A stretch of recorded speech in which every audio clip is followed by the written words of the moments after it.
I love what some of the Seahawks are having to say about the Myles Garrett trade. Let's talk about their reaction, your reaction, my reaction, everyone's reaction to what might be either the rebirth of the steel curtain or just the most overhyped dumb move in the history of the NFL. What's going on, everybody? Christian Pedersen back with another episode of Seahawks Digest, the show that, while it would have been nice to get Myles Garrett, is happy that we don't have to bend over backwards to be successful. If you want to follow along with all things Seahawks Digest, you're more than welcome to hit that subscribe button. We'll have daily content for you. That means off-season, in-season, and everything between those two. If there is anything, I don't know, but you know what I'm saying.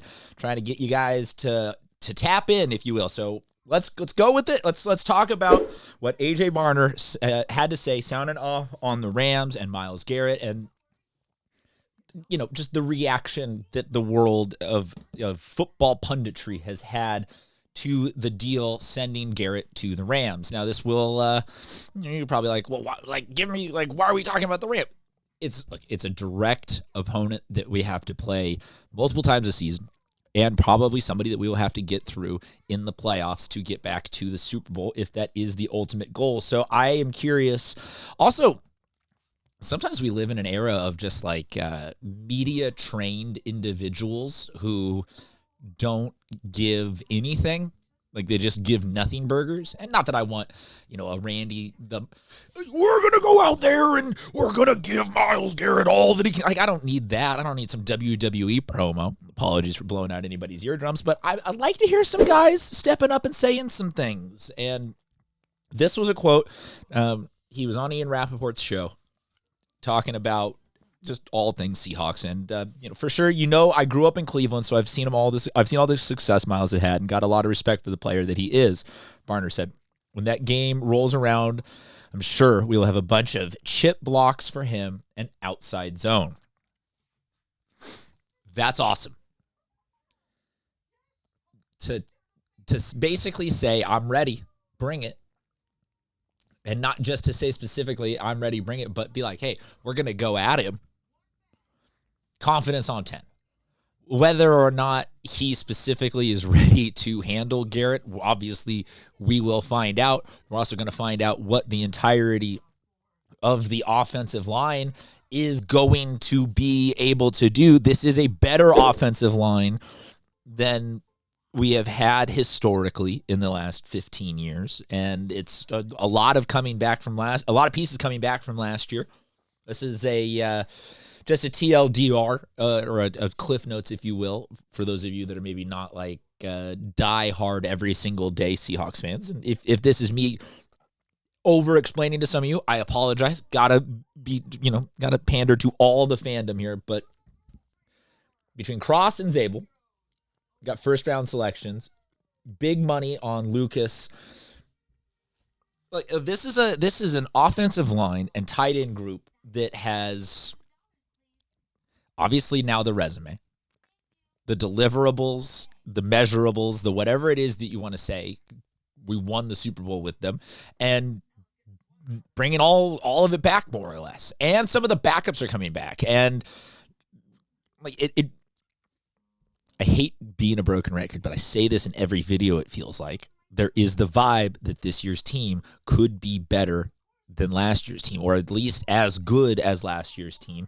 And from what we saw with this offensive line, I'm not, like, to say that I'm not worried about Myles Garrett might be blasphemy, and I don't want to expose myself as like, I don't know-ish about the NFL and downplay and just be some, you know, internet clown more than I already am. But when you've got a guy like Barner coming in saying, this was the rest of the quote to get back to that interview on Rappaport's show, just saying that he's going to get his best shot. He called him a great player, credited the Rams for adding a dog to their defense, but he also made it clear that Seattle will not approach Garrett as a one-man problem. And they, like, to just see this as, okay, like, yeah, the Rams got better, but it's just another game.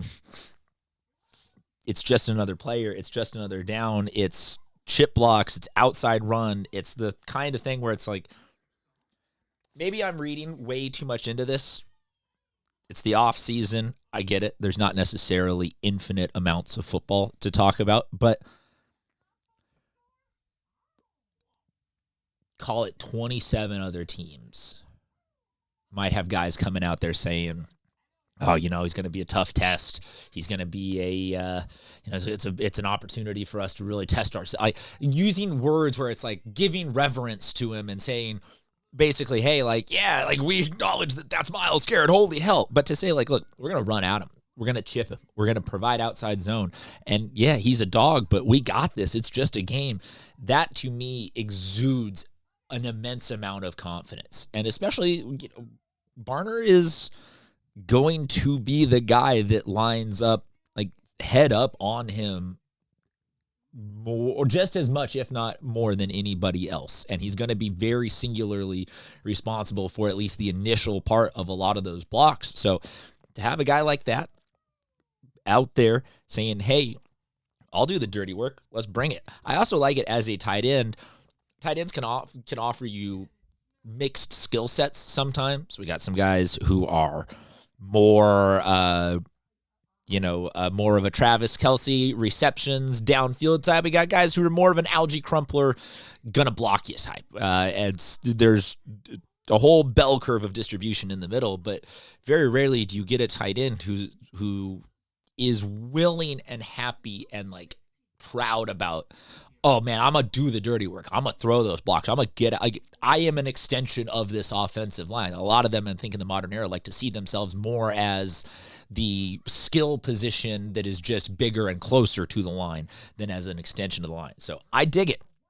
I'm here for it. I love it. I love the confidence from Barner. I'm curious what you guys think, because the headlines, I can pull them up from different punditries to get, sometimes you can cherry pick what you want to hear from different people, and ESPN seems to think that this is going to be doom and gloom for every offense that they have to encounter. Some people are saying that now it's going to be Aaron Donald's coming back, and so, and all this. And all I kind of hear is a lot of hype around a lot of older talent. And as a gentleman in his mid-30s, I staring down the barrel of 35. I don't want to be like, oh, once you're past 30, you can't ball. But it is also kind of like, look, what does one guy really do to us?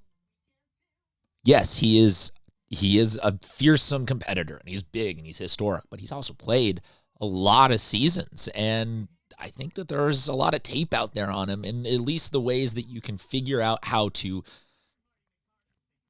minimize and contain him. I'm not going to say stop him, but I think you get what I'm saying. All right, let me know what you think. Drop a comment. If you are already down there commenting, you might as well hit subscribe, like, dislike, share, all those other YouTube-related buttons. Until next time, thanks for tuning in, Seahawks fans. We'll talk to you guys soon.